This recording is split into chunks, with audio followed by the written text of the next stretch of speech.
बच्चों, क्या हाल चाल, सब बढ़िया।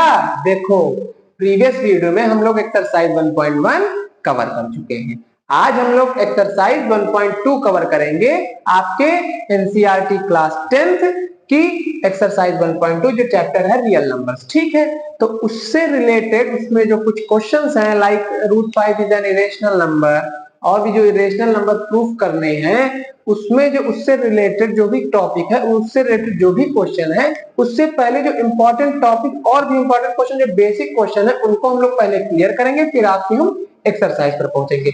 ये इसलिए कवर किया जा रहा है क्योंकि आपके जो बोर्ड एग्जामिनेशन है उसके रिस्पेक्ट में बहुत इंपॉर्टेंट है, और इस बार हम लोगों ने इंपॉर्टेंट टॉपिक्स में जो वीडियो बनाए थे उसमें से ही √5 एकदम डिट्टो आ गया। एक ही वीडियो में √5 बनाया, √5 एकदम डिट्टो आ गया, तो इसीलिए इंपॉर्टेंट हो सकता है। पिछली बार √5 आया है तो इस बार हो सकता है √2 आ जाए, √3 आ जाए, √7 वगैरह आ जाए।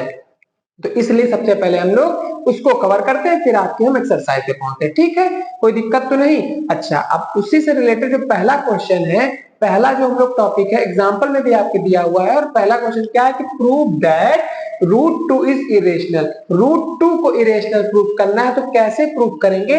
तो जो भी नंबर इरेशनल जब कभी भी प्रूफ करनी है तो उसके लिए सबसे पहले उसको उल्टा मान लेना है। इट मींस ये हुआ कि लाइक मान लीजिए मेरे पास कोई एग्जांपल हुआ, मेरे पास यहाँ पर एक पेंसिल भी है और मेरे पास एक यहाँ पर क्या है, मार्कर भी है। ठीक है, तो अगर मैं इसको कह दूं क्या कि ये क्या है, पेंसिल, तो आप लोग मानेंगे? नहीं सर। क्यों नहीं मानेंगे? क्यों? क्योंकि सर अगर इसको हम कॉपी पे लिखेंगे तो कॉपी पर इरेजर से इरेज नहीं होगी। अच्छा ठीक है, लेकिन हम कुछ देर के लिए इसको मान ले ये क्या है, पेंसिल है।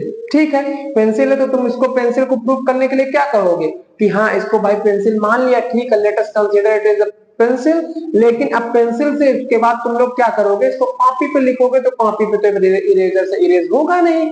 इट मीन सर ये तो आपने उल्टा बता देते। जो उल्टा हो जाता है उसको बोलते हैं कॉन्ट्राडिक्शन। क्या बोलते हैं? कॉन्ट्राडिक्शन। इट मींस अगर यहाँ पर हम लोग क्या करें, हम लोग इसको उल्टा मान के चले, पेंसिल है, लेकिन बाद में जब हम लोग दिखा दे कि इरेज नहीं हो रही, तो कॉन्ट्राडिक्शन हो जाएगा, तब जाके प्रूफ हो जाएगा क्या, मार्कर। जस्ट लाइक उसी प्रकार से हमारा क्वेश्चन भी है, ये √2 इज इरेशनल नंबर है, तो सबसे पहले इसको हम लोग रेशनल नंबर मानते हैं। क्या मानते हैं? रेशनल। क्योंकि आप लोग पढ़ चुके हैं इंट्रोडक्शन पार्ट में और एक्सरसाइज 1.1 में कि रेशनल इरेशनल क्या होते हैं, इरेशनल का उल्टा रेशनल होता है। ठीक है, तो सबसे पहले इसके सॉल्यूशन में सबसे पहले हम लोग क्या करते हैं, सॉल्यूशन में करते हैं क्या, let √2 is a rational number. क्या √2 इज अ रेशनल नंबर? अगर √2 रेशनल नंबर है तो हमको पता है, हम लोग पढ़ चुके हैं कि रेशनल नंबर किस फॉर्म में होती है, p/2 के फॉर्म में होती है, which can represent in the form of p/q where p and q are integers and q does not equal to 0 called rational number. पढ़ चुके हैं ना इंट्रोडक्शन पार्ट में? अगर आपको तब भी क्लियर नहीं है तो पहले आप इंट्रोडक्शन पार्ट को अच्छे से कवर कर ले, फिर यहाँ पर आए ना, फिर आप अच्छे से सीख जाएंगे। ठीक है, तो यहाँ पर अगर √2 रेशनल नंबर है तो √2 को हम लोग क्या कह सकते हैं, p/q कह सकते हैं। p/p और q क्या है, इंटीजर्स है, और q किसके इक्वल नहीं है, q does not equal to 0। मुझे पता चल गया। अच्छा, कोई दिक्कत तो नहीं? ठीक है, थोड़ा सा इसको और इधर साइड में लिख लेते हैं, तो जिससे हमारा एक ही स्लाइड में ये आ जाएगा। चलिए, अगर हम इधर से यहां से लिखना शुरू करें तो √2 इज इक्वल टू क्या हो गया, p/q where q does not equal to 0। कोई समस्या तो नहीं? ठीक है, अब हम कभी भी हमारा टारगेट हो, जब आपको कभी भी रूट दिखे, तो रूट जब दिख जाता है तो आप ये चीज अपने मन में हमेशा दिमाग में तुरंत आ जाना चाहिए आपके, इसको स्क्वायर करना है। रूट में हटाने के लिए उसको स्क्वायर किया जाता है। आप स्क्वायर एक तरफ तो करेंगे नहीं, मैथमेटिक्स में हमेशा जो भी काम करेंगे इक्वल के इस पार जो करेंगे वही इक्वल के उस पार। अगर कोई चीज नहीं ऐड करते हैं तो अपने मन से, या स्क्वायर हो या ऐड हो या सब्ट्रैक्ट हो डिवाइड हो कुछ भी हो, तो वहां पर दोनों तरफ ही वो काम करना पड़ेगा। तो यहाँ पर इधर अगर इस √2 को हटाना है, √2 से 2 में लाना है, तो इसको स्क्वायर करना पड़ेगा, इसीलिए यहाँ पर भी स्क्वायर करना पड़ेगा, यानी स्क्वायरिंग बोथ साइड्स। तो हम लोग करते क्या है, स्क्वायरिंग बोथ साइड्स। क्या करेंगे? Squaring both sides. हम लोग दोनों तरफ क्या करेंगे? Squaring both sides. अब स्क्वायर कर देंगे तो √2 का square is equal to P upon Q का होल स्क्वायर। कोई समस्या तो नहीं? अच्छा, फिर उसके बाद यहाँ पर √2 का स्क्वायर यहाँ पर होगा, स्क्वायर ओपन होगा तो कितना आ जाएगा? 2 आ जाएगा, इज इक्वल टू P का स्क्वायर करेंगे तो P स्क्वायर अपॉन नीचे Q का स्क्वायर करेंगे तो Q स्क्वायर। यहां तक भी कोई दिक्कत नहीं होनी चाहिए, ठीक है। अब Q स्क्वायर इधर क्या कर रहा? डिवाइड कर रहा है। उधर जाएगा तो क्या करेगा? मल्टीप्लाई। तो यहाँ पर 2 multiply Q square is equal to कितना बचा? P square. अच्छा, अब उसके बाद यहाँ पर 2 मल्टीप्लाई कर रहा है, 2 उधर जाएगा डिवाइड कर देगा। इतना हम लोगों ने कर लिया। क्या कर लिया? P स्क्वायर अपॉन 2 लिख दिया। अच्छा, अब हम आप लोगों को एक एग्जांपल के थ्रू इसको समझाते हैं कि डिविजिबिलिटी क्या है। डिविजिबिलिटी यहाँ पर हम डायरेक्ट नहीं बता सकते, डायरेक्ट आपको बताएं ऐसे P square upon 2 equal to कितना आ रहा है? Q स्क्वायर यानी डिवाइड कर रहा है, तो डिविजिबिलिटी का रूप पहले समझा देते हैं फिर यहाँ पर आते हैं। चलिए, डिविजिबिलिटी क्या है? अच्छा, आप लोग जैसे मान लीजिए कोई नंबर है 4, ठीक है। 4 किससे डिविजिबल है? किससे डिविजिबल है? 2 से डिविजिबल है। कितने टाइम में है? अगर हम 4 को डिवाइड करें, किससे डिवाइड करें? 2 से। हमने अपने मन से आप लोगों को एक क्वेश्चन दिया कि चलो 4 को डिवाइड करो 2 से, तब जाके इसका रिजल्ट कितना आएगा, क्या डिवाइड होगा? तो तुम लोगों ने कहा हाँ सर जी, डिवाइड होगा। कितनी बार में कट जाएगा? 2 टाइम में कट जाएगा। क्लियर हुआ? सेम कहानी अगर मान लीजिए इसी जगह पे अगर हम 4 है, अब 4 के स्क्वायर पे पहुंच जाते हैं। क्या पहुंच जाते हैं? मैंने 4 को डिवाइड किया था ना किससे? 2 से, तो रिजल्ट कितना आया? 2 आया। अब 4 का स्क्वायर हम लोग कर लें। 4 का स्क्वायर अगर हम करें, क्या 4 का स्क्वायर को भी हम 2 से डिवाइड करें तो 4 का स्क्वायर क्या होता है? 16 होता है अपॉन 2। ये भी किससे डिविजिबल हो जाएगा? 2 से। कितने टाइम में? 8 टाइम में। ठीक है सर जी, कोई दूसरा एग्जांपल लेके बताइए। चलिए बताते हैं। अगर मान लीजिए 6 ले लिया, 6 डिविजिबल है 2 से। किससे? 2 से, सॉरी 2 का तो बता चुके, चलिए 3 का हम बताते हैं। 6 डिविजिबल है 3 से। कितने टाइम में? 3 2 जा 6। कितने टाइम में है? 2 टाइम में है। ठीक है। अगर मान लीजिए 6 का आप स्क्वायर की बात करते हैं, 6 का स्क्वायर कितना हुआ? 36। 36 एक बार लिख लो चाहे अच्छे से। 6 का स्क्वायर भी क्या अब 3 से इसको डिवाइड करें, क्या डिविजिबल होगा? चलिए देखते हैं। 36 को जब 6 से डिवाइड करेंगे 3 से, तो कितनी टाइम में डिविजिबल हो जाएगा? 12 टाइम में। 3 1 जा 3, 3 2 जा 6। अच्छा, हम लोगों ने एक चीज सीखी यहाँ पर। क्या सीखा? एक, चलो एक और एग्जांपल लेके आपको समझा देते हैं। मतलब 2 एग्जांपल तो इवन नंबर के हो गए, चलो एक और नंबर का समझा देते हैं। मान लीजिए कोई हो गया, कोई आप ले लीजिए, मान लीजिए 14 ले लिया। 14 को मैंने डिवाइड कर दिया किससे? 7 से। किससे कर दिया? 7 से। कितने बार में डिविजिबल हुआ जरा बताओ? 14 को 7 से डिवाइड किया तो यहाँ पर कितनी बार में हुआ डिविजिबल? 7 2 या 14। समझ में आया कि नहीं आया? अब 14 का स्क्वायर, 14 का स्क्वायर बताओ क्या होता है? बताओ। 14 का स्क्वायर होता है 196। होता है कि नहीं होता? 196 जब डिवाइड करेगा 7 से तो 196 डिवाइड बाई 7, 7 2 जा 14, 7 8 जा 56। कितनी बार में कट गया? 28 टाइम में। इसका मतलब हम लोगों ने एक सदिया बार बार ये स्क्वायर क्यों कर रहे हैं? स्क्वायर इसलिए कर रहे हैं क्योंकि हमको यहाँ पर P स्क्वायर है ना, स्क्वायर की डिविजिबिलिटी दिखानी है। तो वही चीज आपको हम समझाने का प्रयास एग्जाम्पल के थ्रू कर रहे हैं। अच्छा, क्यों कर रहे हैं? अब फिर देखते हैं, फिर अपने एग्जाम्पल पे आते हैं। चलिए, आज एक चीज आप लोगों ने तीनों में एक चीज देखी होगी, जो नंबर किसी दूसरे नंबर से डिविजिबल है तो उसका स्क्वायर भी उसी नंबर से डिविजिबल है कि नहीं? दिख रहा? इट मींस अगर हम लोगों ने देखा 4 कितने डिविजिबल था? 2 से डिविजिबल था। कितने टाइम? 2 टाइम में। तो 4 का स्क्वायर जब हमने किया 16 आया। 16 भी डिविजिबल हो गया किससे? 2 से। समझ में आ गया? सेम कहानी अगर हम 6 कोई दूसरी नंबर ले ली 6, अब 6 अगर 3 से डिविजिबल है कितने टाइम में? 2 टाइम्स में, तो सेम कहानी अगर 6 का स्क्वायर भी हम लोग करेंगे तो 6 का स्क्वायर कितना आया 36, वो भी उसी नंबर से डिविजिबल होगी ना। और फिर हम लोगों ने एक एग्जांपल और ले लिया 14, तो 14 का अगर 14 को हमने 7 से डिवाइड किया तो कितनी बार में कट गया 2 टाइम्स में डिविजिबल हो गया। तो सेम कहानी अगर 14 का स्क्वायर किया तो 14 का स्क्वायर कितना है 196, भी किससे डिवाइड हो गया 7 से, कितनी टाइम में 28 टाइम। क्लियर हुआ कि नहीं क्लियर हुआ। इसका मतलब हमने एक चीज ये सीखी कि अगर कोई भी नंबर किसी दूसरी नंबर से डिविजिबल है तो उस नंबर का स्क्वायर भी उसी नंबर से डिविजिबल होगा। क्लियर हुआ कि नहीं हुआ। अच्छा, इसी का जस्ट उल्टा अगर कह दिया जाए किसी भी नंबर का स्क्वायर अगर उस नंबर से डिविजिबल है तो जिस नंबर का वो स्क्वायर है, मींस अगर स्क्वायर रूट निकाले यानी कि जिस नंबर का वो स्क्वायर है वो भी उस नंबर से डिविजिबल होगा कि नहीं होगा। यानी कि अगर 4 2 से डिविजिबल है तो 4 किसका स्क्वायर है 2 का स्क्वायर है ना, तो 2 भी 2 से डिविजिबल होगा। यानी कि अगर तुमसे कह दिया जाए कि भैया 81 जो है 81 अगर डिविजिबल है मान लीजिए 3 से, इससे 81 डिविजिबल है 3 से कितने टाइम में 27 टाइम में अगर डिविजिबल है तो इसका मतलब 81 किसका स्क्वायर है 9 का स्क्वायर है, 9 भी डिविजिबल होगा 3 से।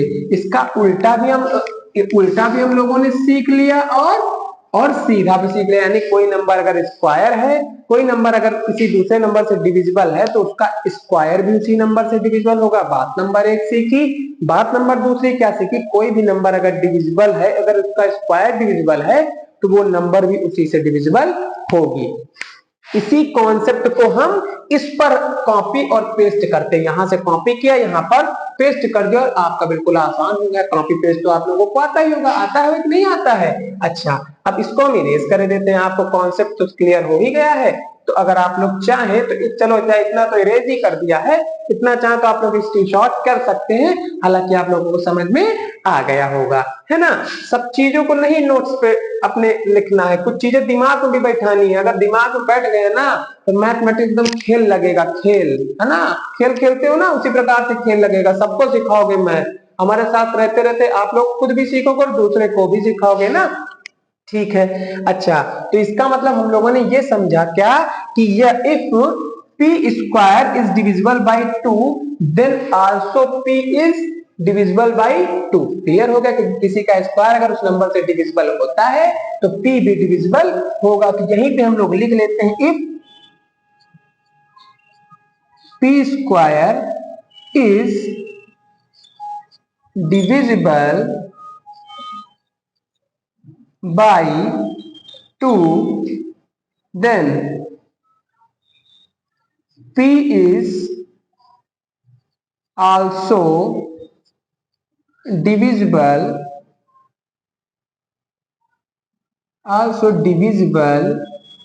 by 2। अच्छा, इतना तो हमको क्लियर हो गया कि p भी जो है डिविजिबल होगा 2 से।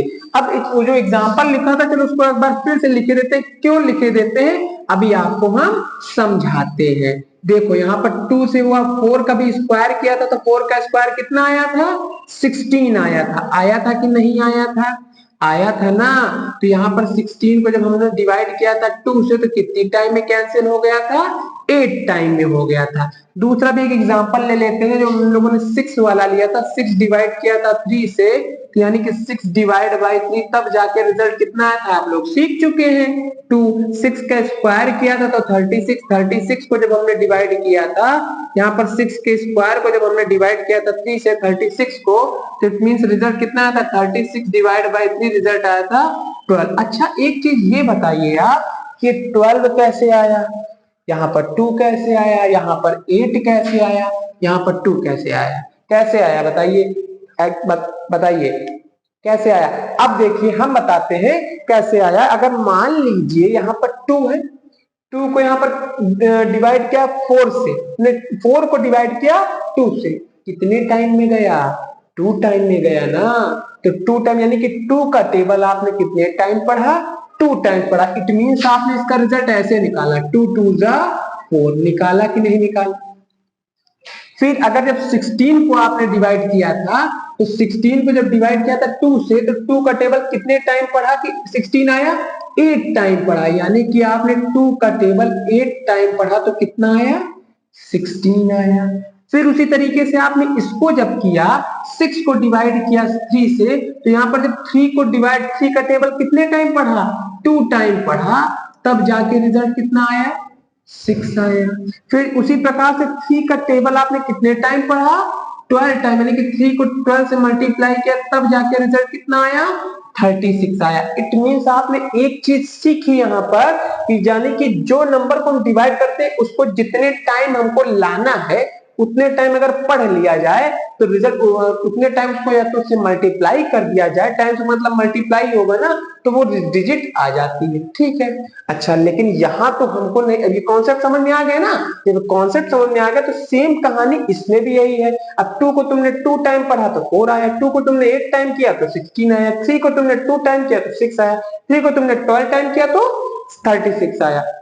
उसी हिसाब से अगर हमने क्या किया कि यहाँ पर p स्क्वायर डिविजिबल है 2 से, p भी डिविजिबल है किससे?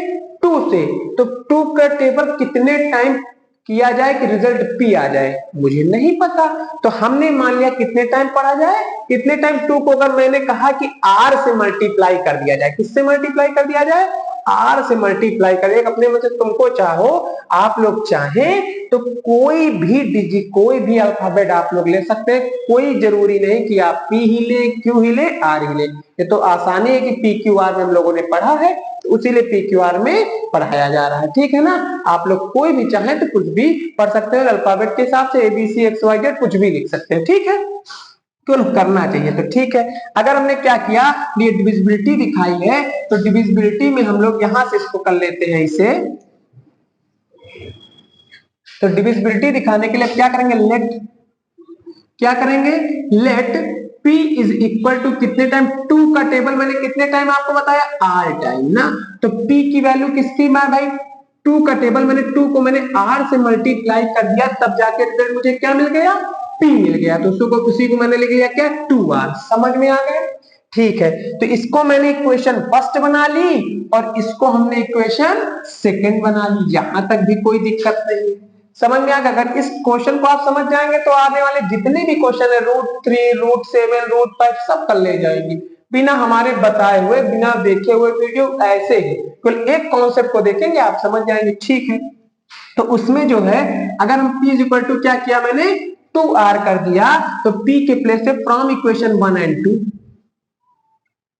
From equation 1 and 2, 1 and second से देखेंगे तो फर्स्ट इक्वेशन क्या है? q square equal to p square upon 2। ठीक है, और सेकंड इक्वेशन क्या है? p इक्वल टू 2, यानी कि p की वैल्यू यहां से उठाकर यहां पर पेस्ट कर देनी है। कॉपी किया, पेस्ट कर दिया, तो यहाँ पर कॉपी पेस्ट चलो करते हैं भैया। q स्क्वायर कॉपी किया, p के प्लेस पे कितना? 2r, यहाँ पर स्क्वायर लगा हुआ है तो स्क्वायर लगा दिया, अपॉन नीचे क्या किया? 2 किया। यहां तक भी कोई दिक्कत नहीं है, समझ में आ गया होगा। फिर आगे हम लोगों ने क्या किया? q स्क्वायर, चलिए यहां से कर लेते हैं ना, ये दिक्कत हो जाएगी। इसको स्ट्रेट बिल्कुल लाइन को ड्रा कर देते हैं तो कोई दिक्कत नहीं। ठीक है, अब यहां पर फिर क्या किया? q square is equal to 2r का स्क्वायर ओपन करेंगे कितना आ जाएगा? 4r स्क्वायर, अपॉन नीचे करेंगे कितना आ जाएगा? 2 आ जाएगा। ठीक है, डिविजिबिलिटी कर लेते हैं यहाँ पर। 2 2 जा 4, इतना भी क्लियर हो गया तो आता ही होगा आप लोगों को। q square is equal to कितना आ गया? 2r square. यहां तक भी कोई दिक्कत नहीं। अच्छा, 2 इधर क्या कर रहा? मल्टीप्लाई कर रहा, इधर आएगा क्या करेगा? डिवाइड करेगा, तो डिवाइड चलिए कर लेते हैं, डिवाइड भी करा दिया। इज इक्वल टू इधर कितना आ गया? r स्क्वायर आ गया कि नहीं आ गया? अब कुछ देर पहले जो आप इक्वेशन फर्स्ट के रिस्पेक्ट में जो कॉन्सेप्ट सीख चुके हैं, क्या कि अगर p स्क्वायर डिविजिबल है 2 से, तो जाहिर सी बात है p भी डिविजिबल होगा किससे? 2 से। सेम कहानी यहां पर भी करनी है। जब q स्क्वायर डिविजिबल है 2 से, तो जाहिर सी बात है q भी डिविजिबल होगा किससे? 2 से। ये हम लोग उसमें आपको एग्जांपल के थ्रू समझा चुके हैं, तो इसमें अब आपको डायरेक्ट कर लेना, कोई दिक्कत तो नहीं, समझ में आ ही गया है। तो आपका क्या लिखेंगे? वही कहानी यहां पर भी लिखनी। If q square is divisible by 2, then q is also divisible by 2। कोई दिक्कत तो नहीं। अगर q² डिविजिबल है 2 से तो जाहिर सी बात है q भी डिविजिबल होगा 2 से। क्यों होगा, आपको इसका भी कॉन्सेप्ट पता चल गया है। ठीक है, समझ में आ गया। अच्छा, एक चीज आप लोग फिर बताएं कि अगर मान लीजिए मैंने कहा था 4 भी डिविजिबल था किससे, 2 से। कितने टाइम में, 2 टाइम में। सेम कहानी थी किसकी, अगर मान ले 16 भी था, डिविजिबल था किससे, 2 से। कितने टाइम में, 8 टाइम में। तो इन दोनों में आपने एक चीज कॉमन देखी। कॉमन क्या देखी कि जो 4 है, 4 का भी फैक्टर क्या है, 2 है। ठीक है, और 16 का भी फैक्टर क्या है, 2 है, यानी डिविजिबल हो रहा है, इसका फैक्टर है, उसमें आता है। तो दोनों में कॉमन फैक्टर क्या आ रहा है, 2। यानी कि ऐसी नंबर जब दोनों में जिसमें कॉमन फैक्टर मिल जाए, या कुछ भी अगर मान लीजिए आप उसमें कुछ कॉमन मिल जाए या उससे डिविजिबल हो जाए, तो हमने पिछली एक्सरसाइज में और इंट्रोडक्शन पार्ट में भी क्लियर किया है कि वो नंबर कैसी नंबर होती है, जो नंबर इटसेल्फ अपने से भी डिविजिबल हो और दूसरी नंबर से भी डिविजिबल हो जाए और 1 को छोड़कर, तो वो नंबर कैसी नंबर होती है, कंपोजिट नंबर होती है। पढ़े हो ना कंपोजिट नंबर, कंपोजिट और प्राइम बताया भी है, पहले भी आप लोग पढ़ के आ रहे हैं। यानी कि which number which is divisible by itself and also other numbers called composite number. समझ में आ गया, यानी ऐसी नंबर जो अपने से भी डिविजिबल हो और दूसरी नंबर से भी डिविजिबल हो जाए, ऐसी नंबर कैसी नंबर होंगी, कंपोजिट नंबर। तो हम लोगों ने एक चीज देखी, Q जो है 2 से डिविजिबल है, P भी 2 से डिविजिबल है, यानी कि 2 दोनों में कैसा फैक्टर है, कॉमन फैक्टर है। जब कॉमन फैक्टर है तो दोनों में कॉमन मिल रहा है, जैसे ही कॉमन मिल गया मतलब समझ गया, यानी P और Q को छोड़कर 2 भी इससे भी डिविजिबल होने लग गया, तो इसका मतलब ये क्या हो गई, ये कैसी नंबर, कंपोजिट नंबर। क्लियर हुआ कि नहीं हुआ, कोई दिक्कत तो नहीं, समझ में आ गया। अच्छा, समझ में आ गया है तो चलिए हम लोग करते हैं भैया। तो इसका मतलब हम लोग लिख सकते हैं क्या, हम लोग ये चीज लिख सकते हैं, 2 इज अ कॉमन फैक्टर। इसको भी यहीं से हम लोग 3 पार्ट्स में डिवाइड कर लेंगे तो आपका एक ही स्लाइड में कंप्लीट हो जाएगा। तो 2 is a common factor of P and Q। 2 जो है कॉमन फैक्टर है किस किस का, P एंड Q का। देन क्या हुआ, P and Q are composite number. समझ में आया कि नहीं आया, कंपोजिट नंबर्स। अगर ये कंपोजिट नंबर्स हैं तो इसका मतलब क्या हुआ, P अपॉन Q भी कैसा नंबर हुआ, कंपोजिट नंबर हो। तो हम लोग चाहे P and Q are composite number ना लिखकर P अपॉन Q भी लिख देंगे तो कोई दिक्कत वाली बात नहीं है। लेकिन पहले क्वेश्चन है तो बिल्कुल एग्जांपल से आपको बिल्कुल स्टेप बाय स्टेप आप लोगों को समझाते हैं। ठीक है, तो P अपॉन Q भी कैसी नंबर हो जाएगी, डायरेक्ट इक्वल लगा के लिख देते हैं, कैसी नंबर, कंपोजिट नंबर। अगर ये कंपोजिट नंबर हुई तो मुझे पता है कंपोजिट नंबर हम लोगों ने प्रूव कर लिया, तो हम लोग ये जान गए कि अगर ये कंपोजिट नंबर है तो जाहिर सी बात है अगर कैसी नंबर हो जाएगी, every composite number is a rational number. Rational number पता है ना, तो ये रेशनल नंबर भी हो गए। क्यों रेशनल नंबर हो गए भाई, P अपॉन Q के फॉर्म में एक्सप्रेस कर सकते हैं, दोनों इंटीजर्स हैं और Q does not equal to 0 है। क्लियर, इतना होना चाहिए, हो गया रेशनल नंबर। तो इसका मतलब आल्सो ये भी लिख सकते हैं क्या, P upon Q is a rational number।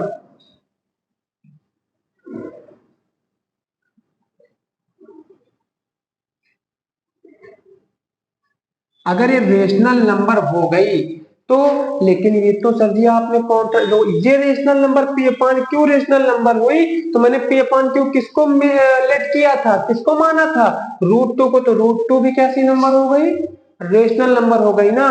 तो इसका मतलब √2 इज अ रेशनल नंबर।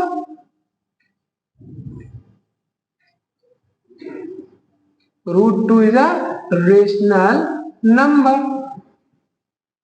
लेकिन सर जी ये तो आप उल्टा बता रहे हैं, √2 को तो कुछ दिन पहले आपने इंट्रोडक्शन में रेशनल इरेशनल पढ़ाया था, अब आप इसको रेशनल पढ़ा दे रहे हैं, ये तो गलत बात हुई। तो वही तो हम लोग कह रहे थे ना, शुरुआत में इसको उल्टा मान के चलना है, कॉन्ट्रडिक्शन दिखाना है, तो ये हम लोग ने उल्टा मान लिया। तो जब उल्टा मान के चले थे रेशनल नंबर, प्रूफ भी कर दिया रेशनल नंबर, तो लेकिन ये तो कॉन्ट्रडिक्शन हुआ। कॉन्ट्रडिक्शन मतलब उल्टा, विरोधाभास, तो उल्टा हो गया, कॉन्ट्रडिक्शन हो गया, तो बस यही कॉन्ट्रडिक्शन है। सो बट इट कॉन्ट्रडिक्ट्स ना, तो कॉन्ट्रडिक्शन है, इसी की लैंग्वेज हम लोग लिख लेते हैं, आप लोग अपनी लैंग्वेज में भी लिख सकते हैं, कोई दिक्कत वाली बात नहीं है। But it is a contradiction भी लिख सकते हैं, इट कॉन्ट्रडिक्ट, जो भी चाहे आप लोग लिख सकते हैं। इट कॉन्ट्राडिक्ट, इट कॉन्ट्रडिक्ट, ये कॉन्ट्रडिक्ट कर रहा है, क्या कॉन्ट्रडिक्ट कर रहा है? अवर फैक्ट, द फैक्ट दैट है ना, इट कॉन्ट्रडिक्ट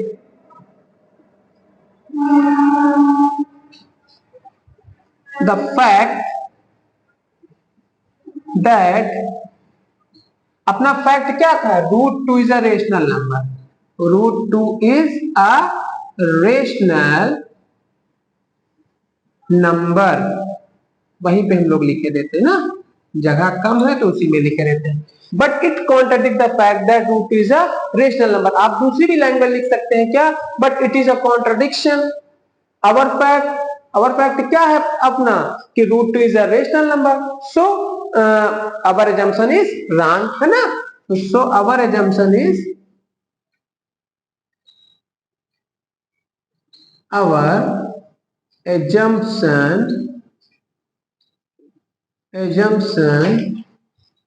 इज रॉन्ग हो गया ना।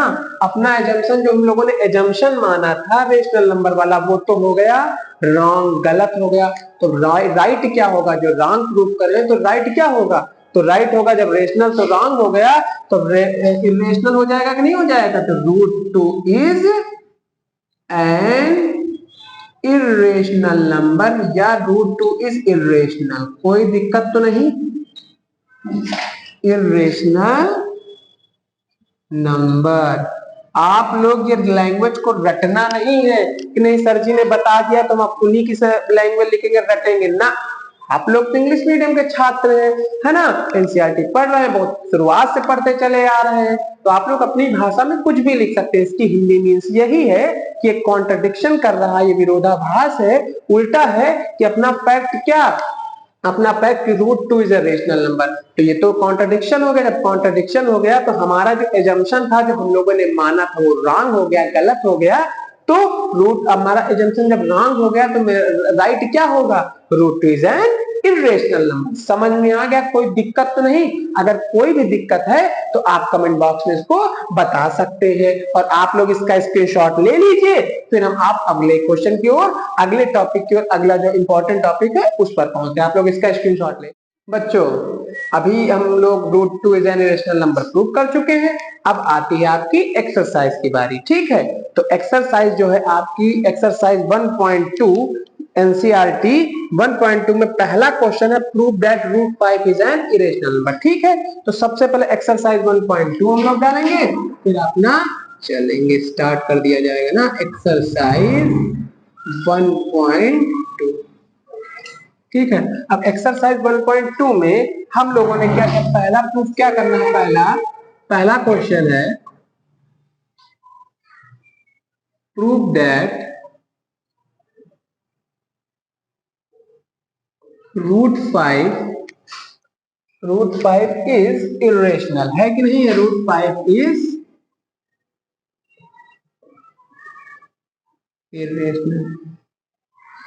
आपके इस साल जो बोर्ड एग्जाम हेड हुआ है उस पर ये स्टैंडर्ड लेवल पर आया हुआ, पुट हुआ क्वेश्चन है, ठीक है। और हम लोगों ने इंपॉर्टेंट टॉपिक में वीडियो भी बनाई थी, एकदम डिट्टो क्वेश्चन आ गया था, ठीक है। इसीलिए √2 भी बताया है, और अभी भी कुछ जो बचे हुए इंपॉर्टेंट क्वेश्चन हैं वो आप लोगों को भी बताएंगे। कोई एक्सरसाइज में जरूरी होना ही नहीं कि एक्सरसाइज नहीं जरूरी है, ठीक है। तो √5 इज इरेशनल हमको प्रूफ करना है, तो कैसे प्रूफ करेंगे? तो उसके लिए हम लोग अभी रूट 2 का सीख चुके हैं। तब तो तुम लोग को बिल्कुल आ गया होगा। कह रहे नहीं सर जी कितना आसान तरीका, आपको तो पहले ही आ गया है, हम लोग कर चुके हैं। तो जिसको आता है वो कर सकता है ना, बिल्कुल आसान भाषा में आप लोगों ने सीख लिया है। अच्छा, रूट 5 इज इरेशनल है तो कैसे करेंगे? तो सबसे पहले हमको इसको, मैंने क्या कहा था सोल्यूशन में, सबसे पहले हम लोगों को क्या करना है, आप लोग सीख चुके हैं, उल्टा मानना है ना। तो let root 5 is a rational number. कैसा नंबर है? Rational number. समझ में आया ना? तो आप लोग को पता ही है रेशनल नंबर है तो रेशनल नंबर है तो रेशनल नंबर किस फॉर्म में होता है? P अपॉन Q के फॉर्म में। इतना भी आप लोग सीख चुके हैं रूट 2 वालों से। फिर हम लोगों ने क्या किया था, दोनों तरफ क्या किया था, स्क्वायर कर देते दोनों साइड्स में ना। तो बोथ साइड में स्क्वायर क्यों किया था? रूट को हटाना था। तो क्या कर सकते हैं, स्क्वायरिंग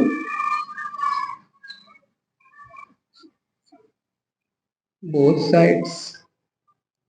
जब दोनों साइड में हम स्क्वायर करेंगे तो यहाँ पर रूट 5 का square is equal to P upon Q का स्क्वायर। समझ में आ गया कि नहीं आ गया? आ गया ना? पक्का? ठीक है। अब रूट 5 का स्क्वायर हटाएंगे तो क्या करेंगे, 5। P का स्क्वायर करेंगे तो P स्क्वायर अपॉन नीचे क्या करेंगे, Q स्क्वायर। इतना भी क्लियर हो गया? हो गया ना? फिर हम लोग क्या कहते हैं, Q स्क्वायर डिवाइड कर रहा था, इधर आएगा क्या करेगा, मल्टीप्लाई करेगा। करेगा कि नहीं करेगा? और इधर क्या बचेगा, P स्क्वायर बचेगा। जो काम हम लोगों ने 2 के लिए किया है वो सेम कहानी 5 के लिए करनी है ना। अच्छा, 5 इधर मल्टीप्लाई कर रहा है, इधर आएगा क्या करेगा, डिवाइड करेगा। करेगा कि नहीं डिवाइड, है ना? अब हम लोग कॉन्सेप्ट सीख चुके हैं पिछले वाले में कि अगर कोई भी नंबर डिवाइड होता है उसी नंबर से तो उसका स्क्वायर भी उसी नंबर से डिवाइड होगा। या कोई भी नंबर अगर डिवाइड होती है किससे, किसी भी नंबर का स्क्वायर उससे डिविजिबल होता है तो वो नंबर भी उसी से नंबर से डिविजिबल होगी। तो यहाँ पर क्या है, पी स्क्वायर है, किससे डिवाइड हो रहा है, 5 से। तब जाकर रिजल्ट कितना मिल रहा है, क्यू स्क्वायर। तो सेम कहानी, अगर पी स्क्वायर डिविजिबल है 5 से तो पी भी डिविजिबल होगा 5 से। इसी को हम लोग लैंग्वेज में लिख लेते हैं। तो if p square is divisible by 5 then p is also divisible by five. Clear हुआ कि नहीं हुआ? पी स्क्वायर अगर डिविजिबल है 5 से तो पी भी डिविजिबल होगा 5 से। हम लोग क्लियर कर चुके हैं। अच्छा, डिविजिबल होगा तो कितने टाइम होगा नहीं पता है, तो हम लोग ने क्या किया था, आर टाइम माना था कि नहीं माना था?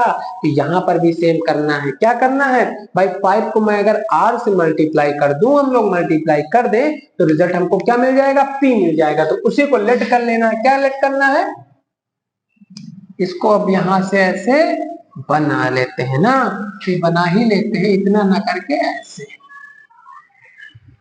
सेकंड स्लाइड पे है यहाँ पर, यहाँ पर क्या हो जाएगा, let P is equal to किसके, 5R की। क्यों R की? हम लोग पिछले भी रूट 2 का जो हम लोगों ने इंट्रोडक्शन रूट 2 क्लियर किया उस पर हम लोगों ने सीख लिया। 5 को मैं R से मल्टीप्लाई करूंगा, रिजल्ट कितना आएगा, P आएगा। इसको हम लोगों ने क्या किया था, इक्वेशन सेकंड बनाई थी। इसको हमने क्या किया था, इक्वेशन फर्स्ट बनाई थी। दोनों को सेम कहानी, from equation first and two, from equation first and second. समझ में आएगा? फर्स्ट एंड सेकंड से हम लोगों ने क्या किया, फर्स्ट के प्लेस पे यहाँ पर क्या है, P square upon 5 equal to Q square. P के प्लेस पे यहाँ पर इसमें पुट कर लेते हैं, तो यहाँ पर क्या हो जाएगा, 5R का होल स्क्वायर अपॉन नीचे कितना 5। इतना भी समझ में आ गया होगा। आ गया कि नहीं आ गया? फिर उसके बाद क्या किया, Q square is equal to 5 का स्क्वायर करेंगे 25, R का स्क्वायर करेंगे R स्क्वायर अपॉन नीचे कितना 5। किससे कितनी बार में कटा, 5 5 या 25, है ना? फिर क्या किया, Q square is equal to 5R square. अच्छा, क्लियर हो गया ना? ठीक, 5 इधर क्या कर रहा, मल्टीप्लाई, इधर आएगा क्या करेगा, डिवाइड करेगा। करेगा कि नहीं करेगा? करेगा भैया, बिल्कुल करेगा। अच्छा कर दिया डिवाइड, 5 डिवाइड होगा, वही कहानी यहाँ पर भी लिखनी है। क्यों? क्योंकि p स्क्वायर डिविजिबल था 5 से, तो p भी डिविजिबल था 5 से। सेम कहानी, q स्क्वायर अगर डिविजिबल है 5 से तो q भी डिविजिबल होगा 5 से। तो if q square is divisible by 5, then q is also divisible by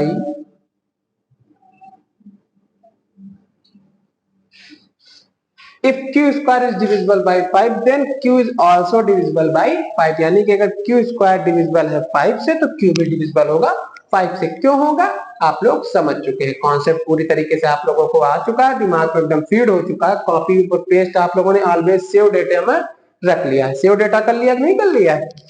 ठीक है। अब उसके बाद हम लोगों ने क्या किया था, P भी डिविजिबल है 5 से, Q भी डिविजिबल है 5 से, इसका मतलब 5 दोनों में क्या है, कॉमन फैक्टर है ना।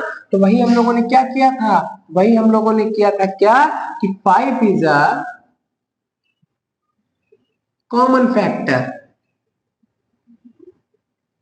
5 is a common factor of P and Q।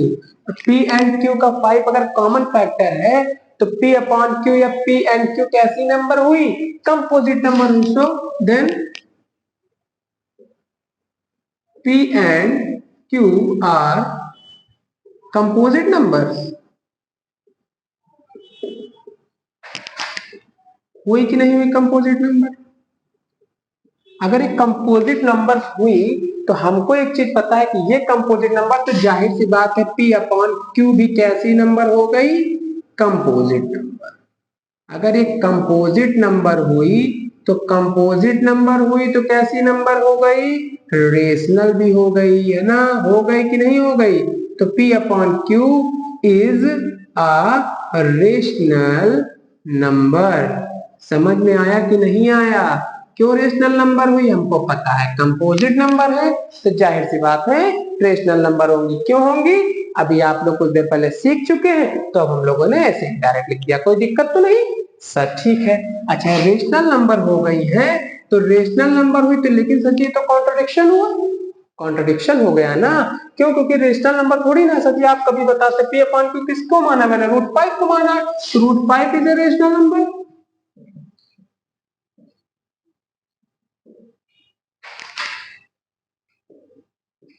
अब √5 अगर रेशनल नंबर है तो इसका मतलब सर जी तो कभी आप रेशनल बताते हैं कभी रेशनल, तो वही तो मैंने कहा था ना, उल्टा मान के चलना है, कॉन्ट्रडिक्शन दिखाना है। उल्टा माने रेशनल आ गया, ये तो कॉन्ट्रडिक्शन हो गया, कॉन्ट्रडिक्शन हुआ उल्टा हो गया, तो इसका मतलब क्या, √5 कैसी नंबर है, इरेशनल नंबर है। अब इरेशनल लिखने के लिए क्या हम लोगों ने हमारा जो माना था, जो फैक्ट माना था, एजम्पशन माना था, वो रॉन्ग है ना, तो यही करना है, अपनी लैंग्वेज में लिख देना है।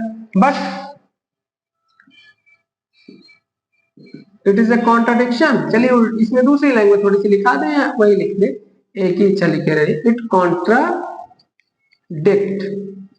द फैक्ट दैट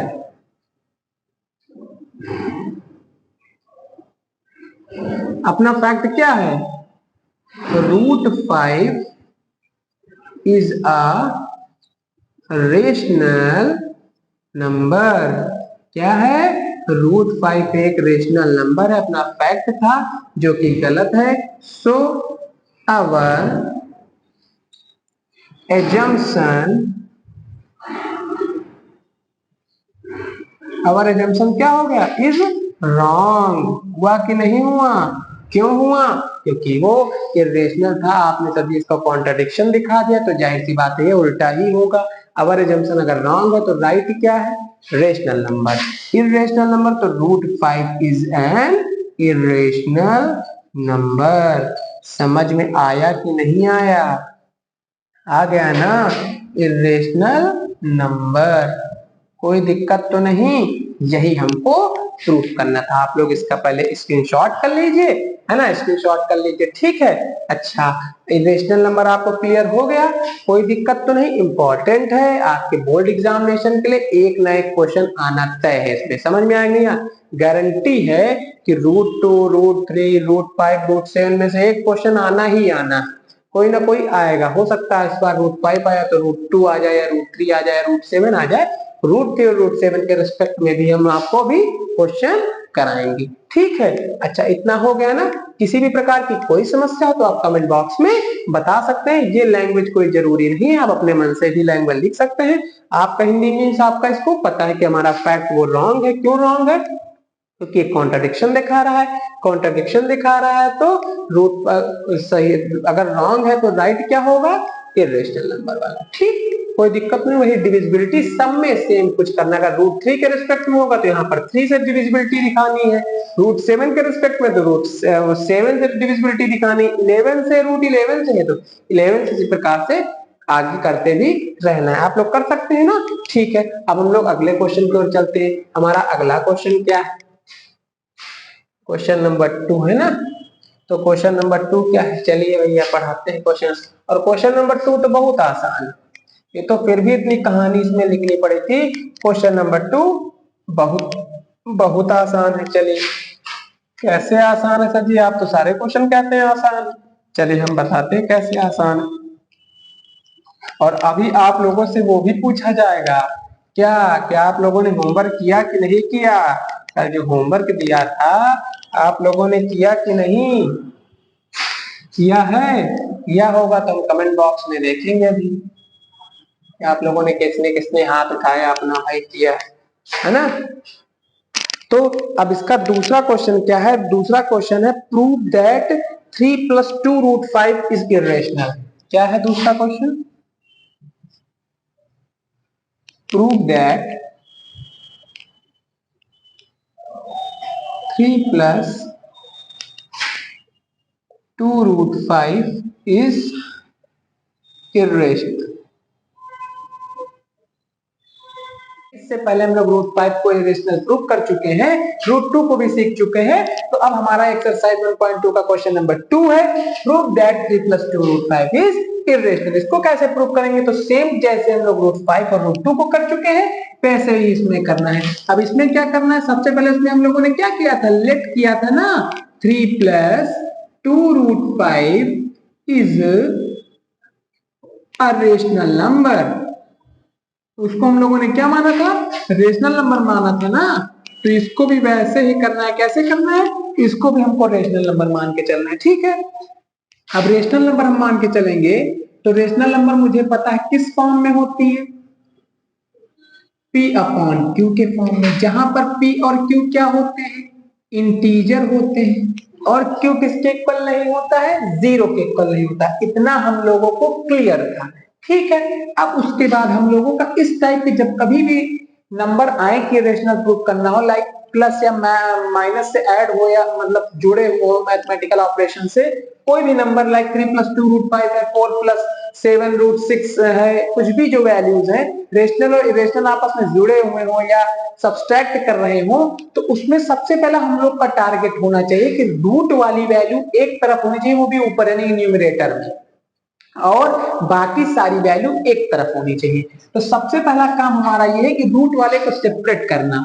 यहां पर 3 क्या है? प्लस में है, उधर जाएगा काहे का हो जाएगा? माइनस का हो जाएगा। काहे का हो जाएगा भैया? माइनस का हो जाएगा ना। तो उसके बाद हम लोगों को क्या करना है? एलसीएम यहाँ पर ले लेंगे। यहाँ पर क्या थोड़ा सा और सॉल्व कर लेंगे। यहाँ पर कुछ नहीं तो नीचे 1, एलसीएम कितना आएगा इसका? Q आएगा। फिर यहाँ पर कितना आ जाएगा? P - का 3। इतना क्लियर हुआ कि नहीं क्लियर हुआ? उसके बाद यहाँ पर कितना हो गया? 2√5 बचा था। अभी भी सर जी आपने तो रूट वाली वैल्यू तरफ सेपरेट होने के लिए कही है। तो अब इसमें क्या है? यहाँ पर 2 इधर मल्टीप्लाई कर रहा, उधर जाएगा क्या करेगा? डिवाइड करेगा। डिवाइड करेगा कि नहीं करेगा भैया? करेगा ना। तो यहाँ पर 2Q हो गया। इतना समझ में आया?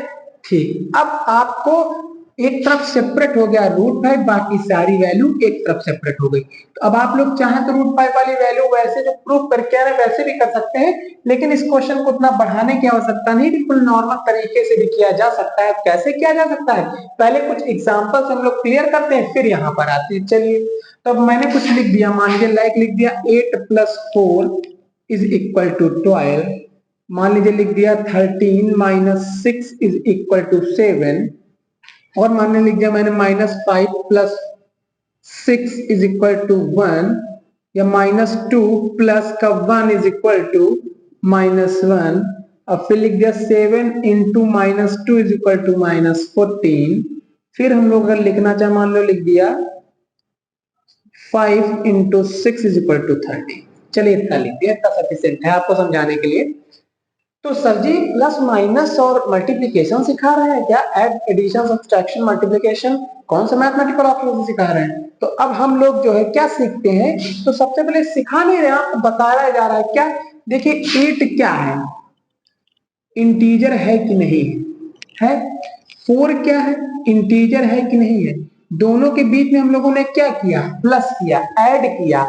सब ऐड करने के बाद रिजल्ट क्या आ गया, 12 आ गया। 12 भी क्या है, इंटीजर है कि नहीं इंटीजर है, बताइए आप लोग।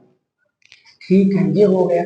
सेम अगर यहां पर 13 भी क्या है, इंटीजर है। 6 भी क्या है, इंटीजर है। रिजल्ट 7 भी जो आया वो भी क्या है, इंटीजर है। दोनों के बीच में हम लोगों ने किया क्या था, माइनस यानी कि सब्सट्रैक्ट किया। इसमें भी -5 भी कैसा है, इंटीजर है। कैसा इंटीजर है, निगेटिव इंटीजर है। ये क्या हुआ, इंटीजर है। और ये फिर ये पॉजिटिव इंटीजर हो गया। दोनों को फिर ऐड किया दोनों के बीच में, फिर रिजल्ट भी क्या आ गया, 1। ये भी एक इंटीजर हो गया। सेम कहानी इसमें भी यही किया, इंटीजर प्लस इंटीजर = इंटीजर, ये भी आ गया। अब इंटीजर ये 7 क्या है, इंटीजर है। ये भी क्या है, इंटीजर है। दोनों को हम लोगों ने क्या किया, मल्टीप्लाई किया, तब भी रिजल्ट 14 - 14 भी कैसा नंबर आ गया, इंटीजर आ गया। क्लियर हो गई, कोई दिक्कत तो नहीं। 5 के साथ भी हमने 6 को मल्टीप्लाई किया, मल्टीप्लाई का मतलब मल्टीप्लिकेशन हो गया। 5 भी इंटीजर, 6 भी इंटीजर, और 30 भी क्या हो गया, इंटीजर। समझ में आ गया। तो ये हम लोगों ने एक चीज ये सीखी, सर जी क्या आप बता रहे हैं, ये हम लोगों ने ये सीखा कि अगर इंटीजर में इंटीजर को ऐड करो तब भी रिजल्ट क्या आएगा, इंटीजर। इंटीजर में इंटीजर को माइनस करो तब भी रिजल्ट क्या आएगा, इंटीजर। इंटीजर में इंटीजर को प्लस करो या माइनस करो या निगेटिव इंटीजर हो, पॉजिटिव इंटीजर, रिजल्ट हमेशा क्या आएगा, इंटीजर ही आएगा। मल्टीप्लाई भी हम लोगों ने किया तब भी रिजल्ट क्या आया, इंटीजर आया। तो ये चीज हम लोगों ने सीख ली कि इंटीजर में चाहे इंटीजर को ऐड करें या सब्सट्रैक्ट करें या मल्टीप्लाई करें, रिजल्ट रिमेन्स हमेशा सेम रहेगा, क्या, इंटीजर। क्लियर हो गया। तो ये हम लोगों ने इसलिए सीखा क्योंकि हम लोगों को यहाँ पर इस क्वेश्चन में इसकी आवश्यकता पड़ेगी और आने वाले क्वेश्चन में भी पड़ेगी। तो आप लोग चाहे तो इसका स्क्रीनशॉट ले सकते हैं, वैसे लेने की कोई आवश्यकता नहीं क्योंकि आपको एग्जांपल समझ में आ गया है ना। तो आप लोगों ने ये सीख लिया कि एक नई चीज सीखने को मिली कि इंटीजर में इंटीजर को ऐड करो, सब्सट्रैक्ट करो, मल्टीप्लाई करो, रिजल्ट रिमेन्स इंटीजर ही आएगा। ठीक है भैया। तो यहाँ पर इंटीजर रिजल्ट्स आ गया सेम। तो √5 = अगर हम p और q यहाँ पर क्या थे, इंटीजर थे, तो p की आइडेंटिटी ही लिख दी सीधा कि p किस फैमिली से बिलोंग करता है, किस फैमिली से, इंटीजर फैमिली से बिलोंग कर रहा है। तो हमने इंटीजर ही इसको लिख लिया। क्या लिख लिया, इंटीजर। -3 × क्या लिख लिया, इंटीजर। और यहां पर 2 × भी क्या लिख लिया, इंटीजर। समझ में आया कि नहीं आया? अच्छा, अब इंटीजर लिख लिया। आप लोग कुछ देर पहले एग्जांपल से क्लियर कर चुके हैं, इंटीजर में कुछ भी मल्टीप्लाई करो, माइनस करो, रिजल्ट हमेशा क्या आएगा, इंटीजर ही आएगा। नीचे भी रिजल्ट क्या आएगा, इंटीजर ही आएगा। तो यहाँ पर √5 = ऊपर भी पूरा रिजल्ट रिमेन्स इंटीजर, नीचे भी क्या आएगा, इंटीजर। अच्छा, आपको एक चीज अब और भी पता हो गई क्या, कि अगर कोई भी नंबर जो p/q या न्यूमरेटर अपॉन डिनोमिनेटर यानी कि फ्रैक्शन के फॉर्म में हो और वहां पर न्यूमरेटर भी इंटीजर हो, डिनोमिनेटर भी इंटीजर हो, डिनोमिनेटर 0 के इक्वल ना हो, तो ऐसी सारी नंबर कौन सी नंबर होती हैं बताइए? ऐसी सारी नंबर रेशनल नंबर होती हैं। आप लोग पढ़ चुके हैं P अपॉन Q के फॉर्म में, यानी न्यूमरेटर डिनोमिनेटर हो, और यहाँ पर क्या हो, Q जीरो के इक्वल है कि डिनोमिनेटर जीरो के इक्वल ना हो। Where P and Q are क्या होते थे? इंटीजर्स। तो यहाँ पर भी रिजल्ट इंटीजर्स होगा। क्लियर हो गया? अच्छा, इतना क्लियर हो गया तो इसको हम ये भी तो लिख सकते हैं। अच्छा सर जी, एक चीज आप ये बताइए, यहाँ पर डिनोमिनेटर जीरो हुआ कि जीरो होगा कि नहीं होगा? क्यों होगा बताइए आप? तो यहाँ पर क्योंकि हम Q को क्या लिखे हैं? इंटीजर लिखे हैं, और Q पहले से ही किसके इक्वल नहीं है? जीरो के इक्वल नहीं है। तो जाहिर सी बात है कुछ ना कुछ इंटीजर ही वैल्यू आएगी। आएगी कि नहीं आएगी? आएगी ना। ये चीज भी आपको क्लियर हो गया। इसका मतलब ये पूरी वैल्यू को हम क्या लिख सकते हैं? रेशनल नंबर भी लिख सकते हैं। तो also √5 is a rational number. तो √5 रेशनल नंबर हो गई। हो गई कि नहीं हो गई?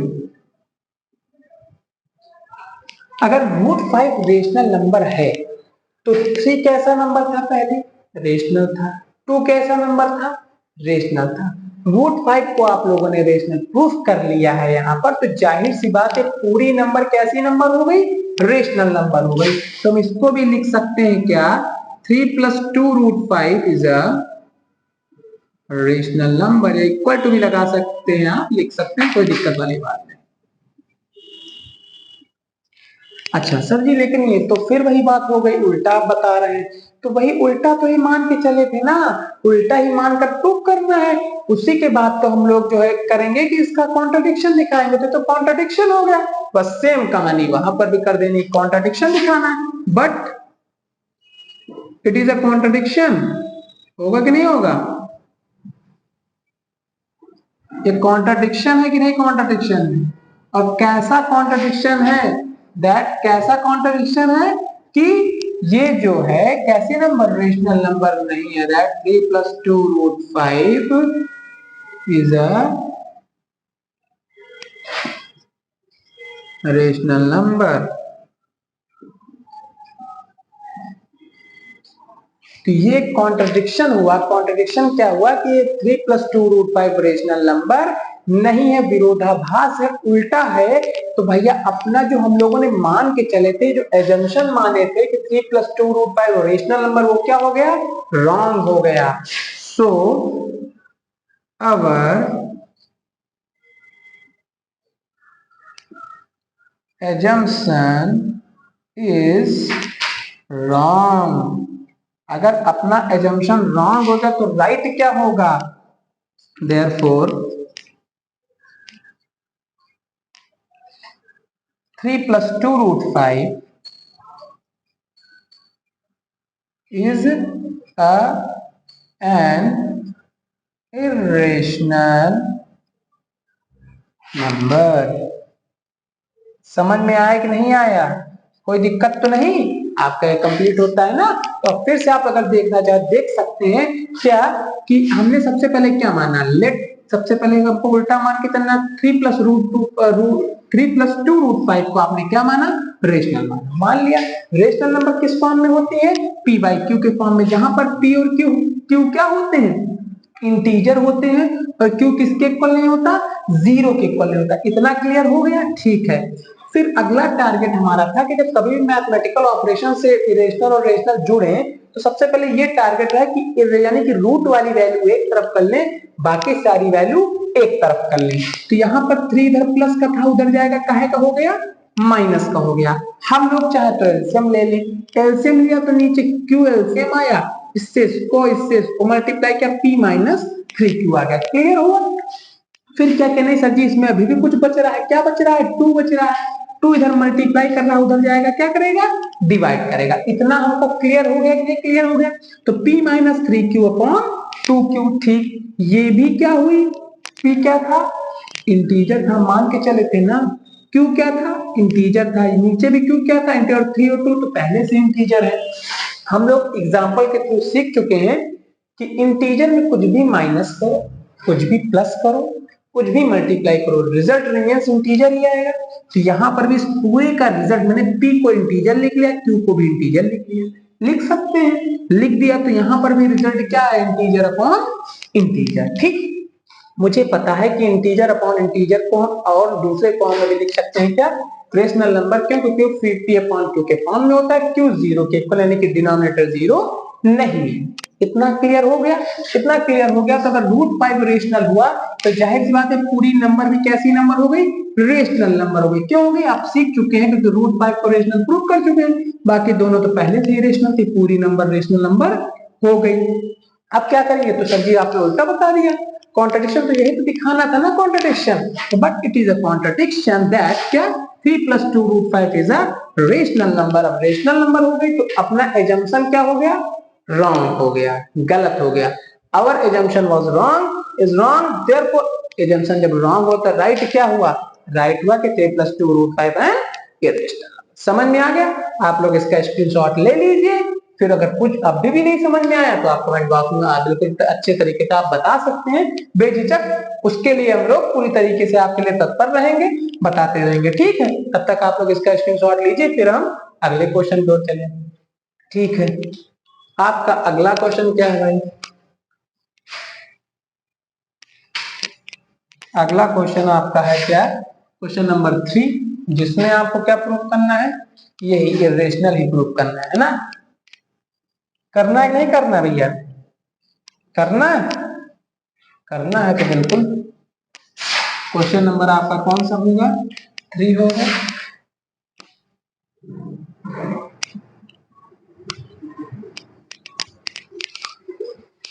क्वेश्चन नंबर आपका 3 क्या कहता है? √3 prove that the following are irrational. क्या? Prove that the following are irrational. Question number हम लोग 3 डाल लेते हैं। इसमें कई सारे पार्ट हैं। The following are irrationals. अब उसमें पहला पार्ट है, इसका पहला पार्ट क्या है? 1/√2। जैसे आप लोग सारे क्वेश्चन करके आ रहे हैं उसी हिसाब से इसको भी करना है। कैसे करना है? चलिए, तो सबसे पहले पहले क्वेश्चन पहले पार्ट का सॉल्यूशन क्या होगा? तो सबसे पहले हम लोग क्या करके आ रहे थे अभी तक? सम में क्या मान के आ रहे थे? उसको रेशनल नंबर। तो यहां पर भी इसको क्या मान लेना है? Is a rational number.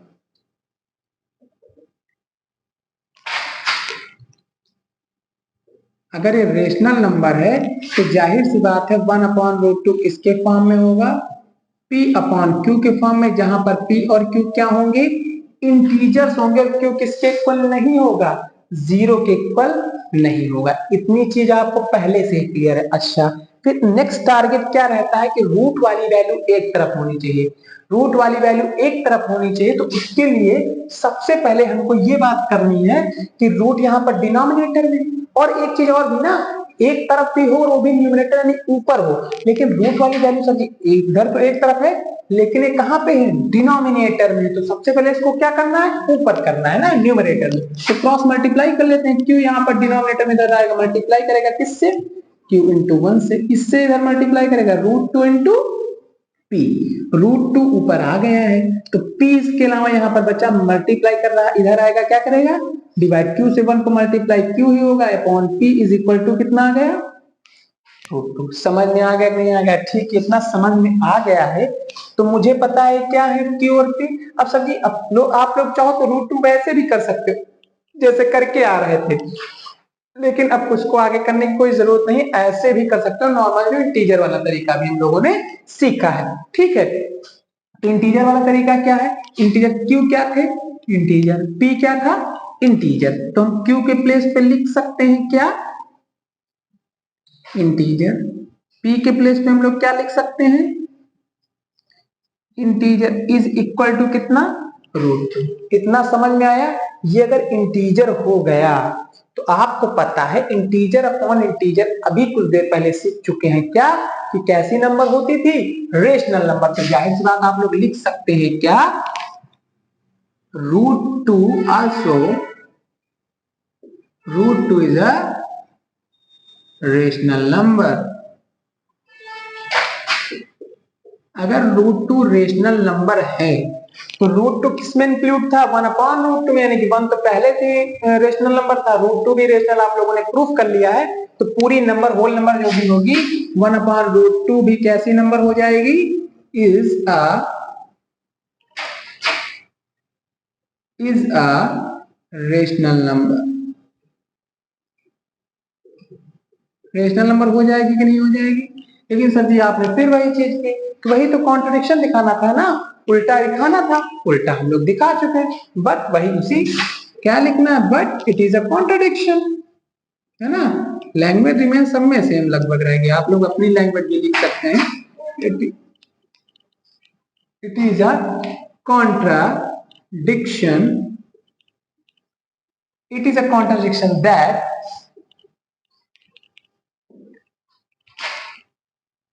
Contradiction क्या है, 1/√2 is a rational number.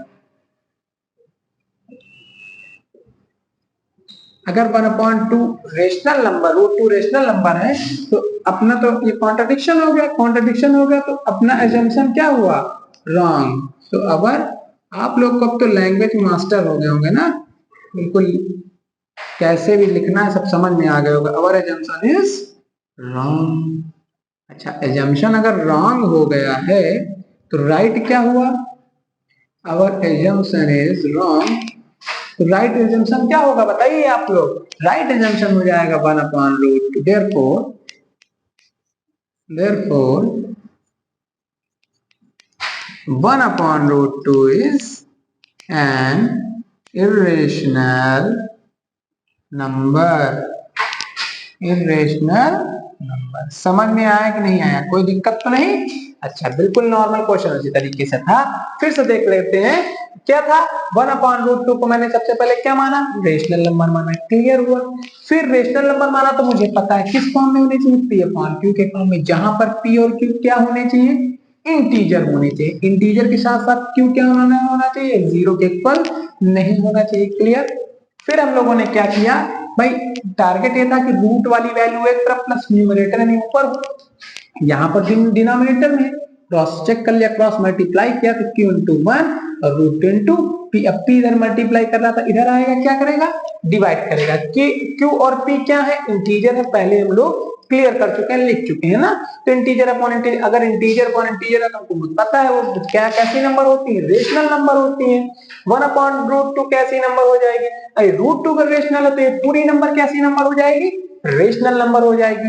Rational हो गई तो सर ये तो उल्टा है, उल्टा है तो भाई कॉन्ट्रडिक्शन वाली लैंग्वेज लिख देनी, it is a contradiction that क्या, √2 is a irrational number. Irrational number है तो एजम्पशन क्या हो गया, रॉन्ग हो गया।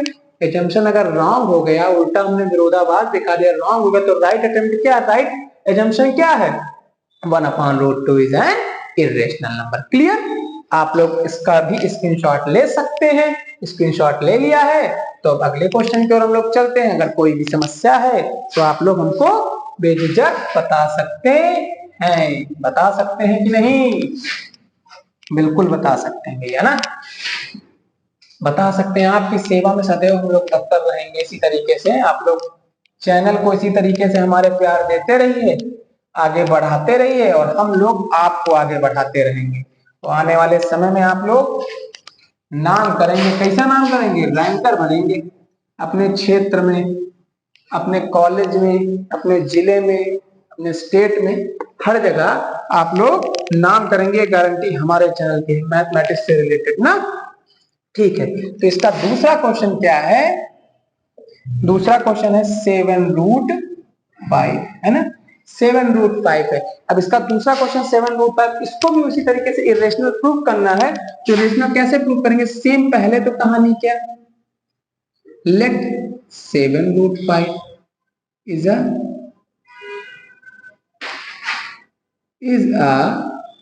Rational number. अगर ये रेशनल नंबर है तो हमको पता है ये किस फॉर्म में होना चाहिए, P/Q के फॉर्म में, जहां पर Q किसके इक्वल ना हो, 0 के इक्वल। इतनी चीज हमको पता है। P और Q क्या है, इंटीजर है। अब सर जी आपने क्या बताया था, आपने ये बताया था कि रूट वाली वैल्यू एक तरफ, बाकी सारी वैल्यू एक तरफ। तो यहाँ पर रूट वाली वैल्यू एक तरफ होंगी 7 मल्टीप्लाई कर रहा है, उधर आएगा क्या करेगा, डिवाइड करेगा। डिवाइड कर रहा है, नहीं कर रहा है। अब रूट वाली वैल्यू सेपरेट हो गई, ऊपर भी है न्यूमरेटर में भी है, सब कुछ सेपरेट हो गया। बस सर जी कहानी वही करनी, कौन सी कहानी करनी है भाई, पी क्या था, इंटीजर था कि नहीं था भैया। 7 तो पहले से इंटीजर है, क्यू को भी हम लोगों ने क्या लिख दिया, इंटीजर लिख दिया। समझ में आया कि नहीं आया, ये पूरा इंटीजर हो गया। तो इंटीजर अपॉन इंटीजर आपको पता है, यहाँ पर 7 इंटू इंटीजर रिजल्ट क्या आएगा, इंटीजर आएगा। तो √5 is equal to integer upon नीचे ये भी क्या होगा, इंटीजर। इतना क्लियर हो गया, क्लियर हो गया ना।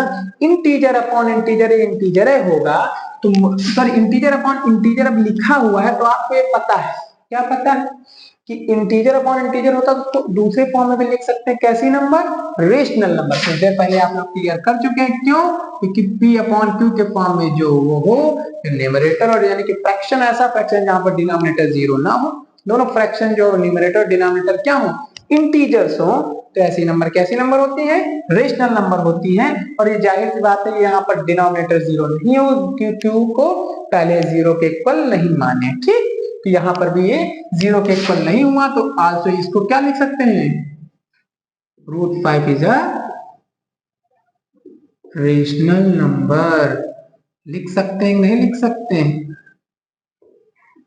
अगर ये रेशनल नंबर है, क्लियर, ये रेशनल नंबर है तो √5 अगर रेशनल नंबर है तो √5 किसके फैमिली में था, 7√5 के। तो 7√5 भी रेशनल नंबर की फैमिली से बिलोंग कर रही है कि नहीं कर रही, पूरी कर जाएगी ना। 7 पहले से ही रेशनल था, ये भी रेशनल हो गया, दोनों लोग रिश्तेदार बन गए। रिश्तेदार बन गए तो रेशनल है कि तो रिश्तेदार होंगे ना।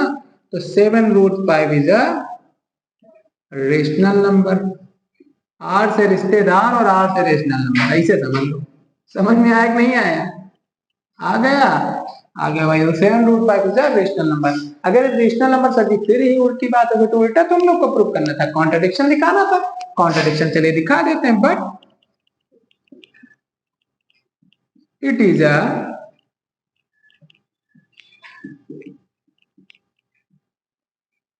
कॉन्ट्रडिक्शन दैट, कॉन्ट्रडिक्शन क्या है, that 7√5 is a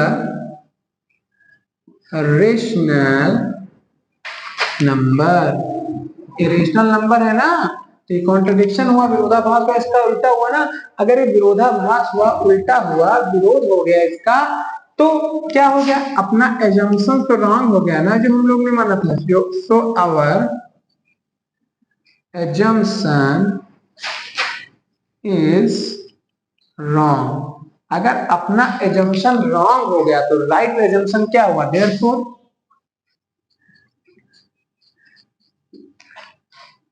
7√5 is an irrational number।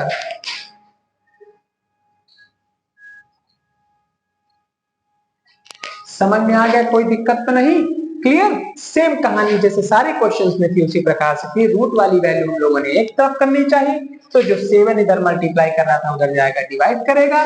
पहले तो रेशनल नंबर मानना आपको पता ही है, 7 डिवाइड क्या, पूरा रिजल्ट इंटीजर है, यहाँ पर भी इंटीजर है। इंटीजर अपॉन इंटीजर को हम रेशनल नंबर भी लिख सकते हैं, लिख लिया। यहाँ पर भी रेशनल नंबर हो गया, पूरी नंबर हो गई। √5 पहले से ही रेशनल प्रूव कर चुके हैं, 7 था ही, पूरा कैसी हो गई, रेशनल नंबर हो गई। अब रेशनल नंबर हो गई तो बट ये तो कॉन्ट्रडिक्शन हुआ, वही लैंग्वेज सेम। आप लोग इसका चाहे भी स्क्रीनशॉट ले सकते हैं। स्क्रीनशॉट लेने के बाद हम लोग अगले क्वेश्चन की ओर, और लास्ट क्वेश्चन है इस एक्सरसाइज का और इस चैप्टर का भी, ठीक, क्लियर हो गया। अच्छा, अब नेक्स्ट क्वेश्चन, चलिए किसी भी प्रकार की कोई समस्या हो तो आप लोग को पता है क्या, बताइए। सी फॉर कमेंट और के फॉर करना। कर सकते हैं नहीं कर सकते, कमेंट करना है कि नहीं करना है, और डाउट्स को क्लियर करना है। D for doubts, C for clear, फिर के फॉर करना है ना। अच्छा, अब इसका लास्ट क्वेश्चन है। लास्ट क्वेश्चन क्या है, थर्ड पार्ट है इसका, थर्ड पार्ट है 6 प्लस रूट 2। जैसे आप लोग सेकंड क्वेश्चन करके आ रहे हैं उसी टाइप से ये भी क्वेश्चन है कि 6 प्लस रूट 2। तो सबसे पहला सेम काम, एक कहानी तो आप लोग को रटी ही गई होगी बिल्कुल भी। 6 plus root 2 is a rational number. ये रेशनल नंबर आपको मानना है, आपने मान लिया। अच्छा रेशनल नंबर हो गया, तो 6 प्लस रूट 2 का रेशनल नंबर है तो किस फॉर्म में होती है? P अपॉन Q के फॉर्म में। यहाँ पर P और Q क्या होते हैं? इंटीजर होते हैं। Q किसके इक्वल नहीं होता है? 0 के इक्वल नहीं होता। इतना आप लोगों को क्लियर है। नेक्स्ट बात क्या है? रूट वाली वैल्यू एक तरफ होगी न्यूमरेटर यानी ऊपर में, यहाँ पर पहले ही ऊपर है, तो इसके अलावा सारी वैल्यू दूसरी तरफ ट्रांसफर। तो ट्रांसफर करा दिया तो रूट 2 यहाँ पर 6 इधर मल्टीप्लाई सॉरी ऐड है, उधर जाएगा क्या हो जाएगा? माइनस। क्लियर? नीचे कुछ नहीं तो क्या माना? 1 माना। फिर क्या लिया? एलसीएम लिया। एलसीएम क्या आया? Q आया। फिर P इंटू क्या किया? 1 किया, माइनस 6 इंटू क्या किया? Q किया। फिर P minus 6Q upon Q हो गया। क्लियर हुआ? कोई दिक्कत तो नहीं? ठीक है। उसके बाद यहाँ पर root 2 is equal to P। P क्या है? इंटीजर है। ये भी क्या है? इंटीजर है। यहाँ पर भी इंटीजर है। तो पूरा इंटीजर हो गया कि नहीं हो गया? ठीक है, तो हम लोग इसको लिख सकते हैं क्या? Integer minus 6 into integer. लिख सकते हैं कि नहीं लिख सकते भैया? लिख सकते हैं। अपॉन नीचे क्या? इंटीजर। अच्छा हम लोग एक्सपेरिमेंट करके सीख चुके हैं, एग्जांपल्स के थ्रू क्लियर कर चुके हैं कि इंटीजर में कुछ भी मल्टीप्लाई करो, माइनस करो, प्लस करो, रिजल्ट रिमेन्स इंटीजर ही आएगा। तो यहाँ पर रूट 2 इज इक्वल टू क्या लिख सकते हैं? ऊपर भी रिजल्ट क्या आएगा? इंटीजर। नीचे भी रिजल्ट क्या आएगा? इंटीजर। और इंटीजर डिनोमिनेटर 0 इक्वल पहले ही नहीं, क्योंकि क्यू को हम 0 के इक्वल नहीं माने हैं पहले से ही, है ना? तो 0 के इक्वल तो है नहीं, तो जाहिर सी बात है पूरी वैल्यू क्या होगी? अगर ये ऐसी है तो ये भी तो कह सकते हैं कैसी नंबर हुई? Is a rational number. अगर ये रेशनल नंबर हो गए, ये चीज हमको क्लियर है कि रेशनल नंबर है, तो ये तो अब ये रेशनल नंबर है तो पूरी चीज भी रेशनल नंबर आ जाएगी। क्यों? क्योंकि पहले ही रेशनल थी, इसको हम रेशनल प्रूव कर चुके हैं, तो पूरी वैल्यू क्या आ जाएगी? रेशनल नंबर आ जाएगी। क्लियर हुआ? तो रेशनल नंबर हो गई, तो 6 plus root 2 is a rational, है ना? अच्छा 6 प्लस 2 अगर ये रेशनल नंबर हम लोगों ने क्लियर कर लिया है, तो ये चीज हम लोगों को पता है क्या? क्या पता है बताइए आप? 6 plus root 2 is a rational number है, पूरा क्लियर होगा। तो सर ये तो फिर उल्टा हो गया, तो कॉन्ट्रडिक्शन हुआ। तो but it is a contradiction. ये कॉन्ट्रडिक्शन हुआ। क्या contradiction? That 6 plus root 2 is a rational number. Rational number हुए तो कॉन्ट्रडिक्शन हो गया। So our assumption is wrong. अपना एजम्पशन क्या हो गया? रॉन्ग हो गया ना? एजम्पशन अगर रॉन्ग हो गया तो राइट एजम्पशन क्या हुआ? Therefore 6 plus root 2 is an irrational number।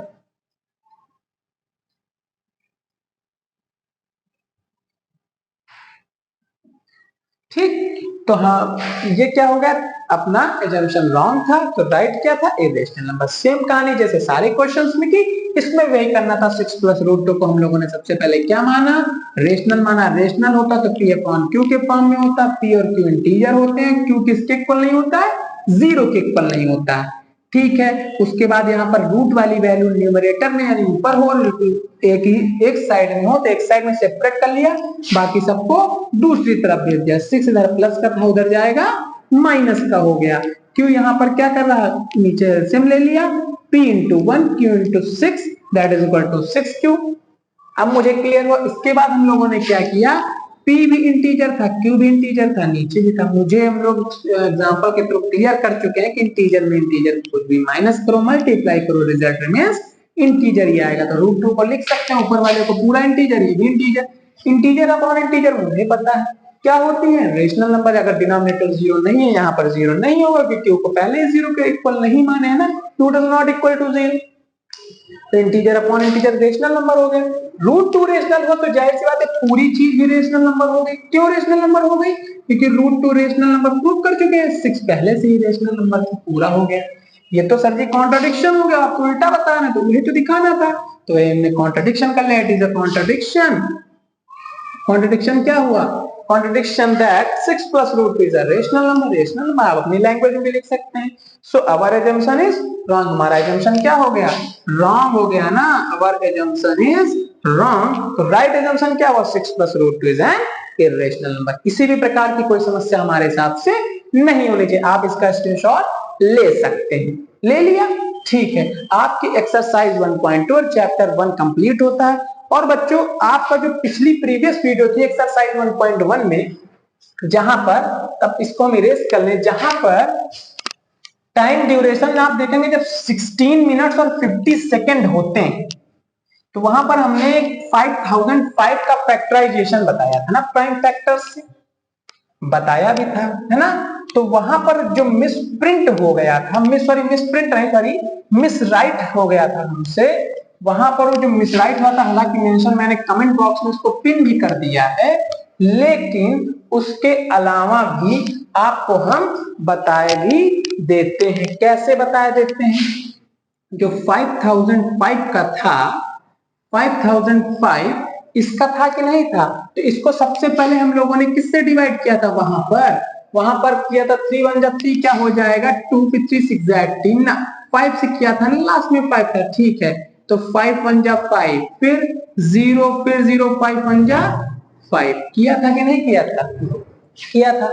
अब उसके बाद फिर हम लोगों ने किससे किया था, शायद 11 से किया था। 11 9 जा 99, 1 बचा, 11 1 जा 11, ठीक है। या 7 से भी कर सकते हैं यहाँ पर, पहले अगर आप लोग चाहें तो 7 से ही कर लें, असेंडिंग ऑर्डर में चले, तो यहाँ पर 7 से कर लें तो 7, क्योंकि कैसे हम लोग चेक करते थे, ऐसे चेक करते थे ना, पहले 3 से करेंगे, पहले 2 से करेंगे, नहीं होगा, फिर 3 से करेंगे, फिर नहीं होगा, फिर प्राइम नंबर कौन सी 5 हो गया है, फिर 5 से दोबारा चेक किया, नहीं हुआ, फिर 7 से चेक करेंगे, हाँ सर जी हो गया, तो 7 से चेक करेंगे, 7 1 जा 7, 3 बचा, फिर कितना हुआ था, 7 4 जा 28, फिर 7 3 जा 21, हाँ ऐसे हम लोगों ने वहां पर किया था ना।